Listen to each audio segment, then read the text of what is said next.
चीन और पाकिस्तान के डरने की एक और बड़ी वजह सामने आ गई है, क्योंकि जोरावर आ चुका है। जोरावर भारत का नया टैंक है, जिसे लद्दाख और कश्मीर फ्रंट पर गेम चेंजर माना जा रहा है। और T-72 के मुकाबले ज्यादा फुर्तीला है। ये आराम से पहाड़ पर चढ़ सकता है और नदी को पार कर सकता है। जोरावर टैंक 25 टन का है। इसके मुकाबले में T-72 टैंक 46 टन का है, जबकि T-90 48 टन का है और अर्जुन टैंक 60 टन का बनाया गया है। यही वजह है कि जोरावर को खास लद्दाख जैसे हाई एल्टीट्यूड फ्रंट में ऑपरेट करने के लिए तैयार किया गया है। कम वजन होने की वजह से यह मुश्किल पहाड़ी इलाकों में आराम से दौड़ेगा। There are three different types of tanks. There are three categories depending on the weight. The heavy tanks, the medium tanks, and the light tanks. Each one has got its own role. One is for protection, one is for offense, and these light tanks play a mixed role for both. So if you see in a light tank, there are many players in the world who are making light tanks. Zorawar tank का नाम 19वीं सदी के Dogra general Zorawar Singh के नाम पर रखा गया है, जिन्होंने लद्दाख और तिब्बत में कई ऑपरेशन का नेतृत्व किया था। अभी इस टैंक का प्रोटोटाइप तैयार किया गया है और अगले कुछ सालों तक इसके पहाड़ से लेकर रेगिस्तान और दलदली इलाकों में ट्रायल होंगे और उसी के बाद नई जरूरतों को ध्यान में रखते हुए जोरावर का उत्पादन शुरू होगा। सेना में शामिल करने के लिए 2027 तक का वक्त दिया गया है।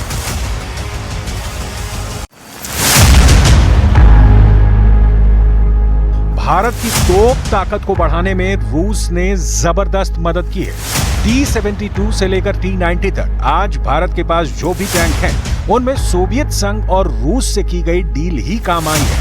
अब भारत ने रूस की टेक्नोलॉजी को ही इस्तेमाल करके जोरावर तैयार किया है। गौर से देखेंगे तो इसकी चेचिस एक रूसी BMP बख्तरबंद गाड़ी की है, जिसके ऊपर टैरेट लगाई गई है।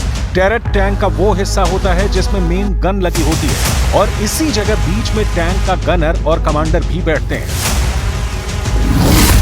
जोरावर में 105 मिलीमीटर की गन लगी है। इससे एंटी टैंक गाइडेड मिसाइल भी दागी जा सकती है। इसका बख्तर काफी मजबूत है। एक्टिव प्रोटेक्शन सिस्टम लगाया गया है ताकि दुश्मन के हमले से ये बच सके। इस टैंक में 3 क्रू होंगे, यानी ड्राइवर, गनर और कमांडर। लोडर का काम ऑटोमेटिक रहेगा। जोरावर में ज्यादातर सिस्टम देश में तैयार किए गए हैं, लेकिन इंजन इसमें अमेरिका का फिट किया गया है। इस टैंक की गन 42 डिग्री के एंगल पर भी हमला कर पाएगी, यानी पहाड़ों पर ऊंचाई पर बैठे दुश्मनों को उड़ाने के लिए इसमें हाई एंगल वाली गन लगाई गई है। पहले आर्मेनिया और अजरबैजान और अब यूक्रेन और गाजा में चल रही लड़ाई ने साबित किया है कि टैंक अब पूरी तरह सुरक्षित नहीं रहे और उन्हें एंटी टैंक गाइडेड मिसाइल के साथ ड्रोन हमलों से भी तबाह किया जा सकता है।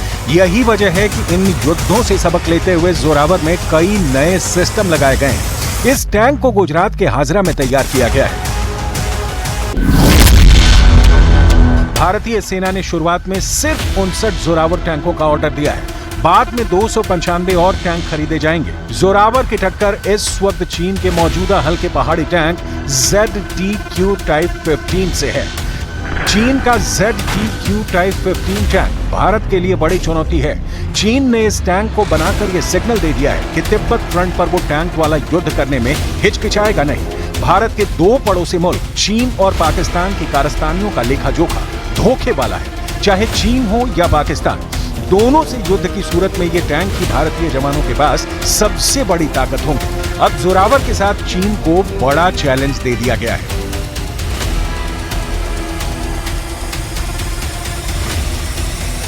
There are the Western tanks, the Russian tanks, Chinese tanks, the Chinese Type 15 tanks, which is right now being deployed.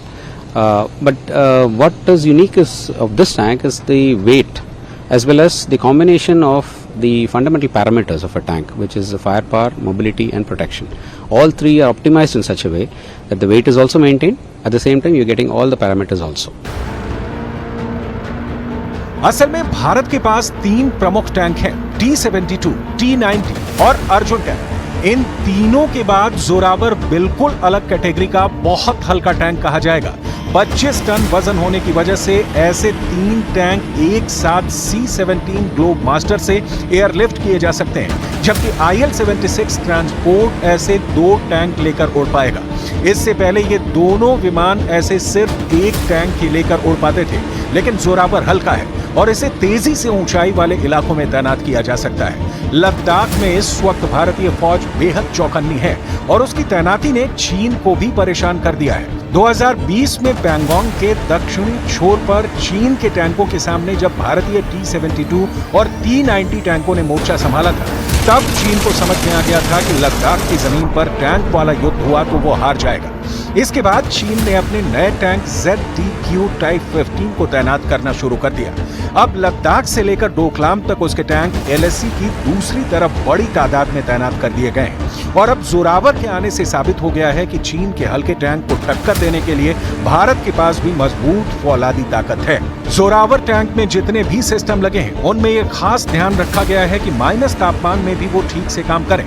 साथ में फायरिंग रेंज भी ऐसी हो कि ताकि दूर बैठे दुश्मन को ये आराम से खत्म कर सके। खास बात यह भी है कि इस लाइट टैंक जोरावर को 2 सालों में यानी बहुत ही कम वक्त में तैयार किया गया है।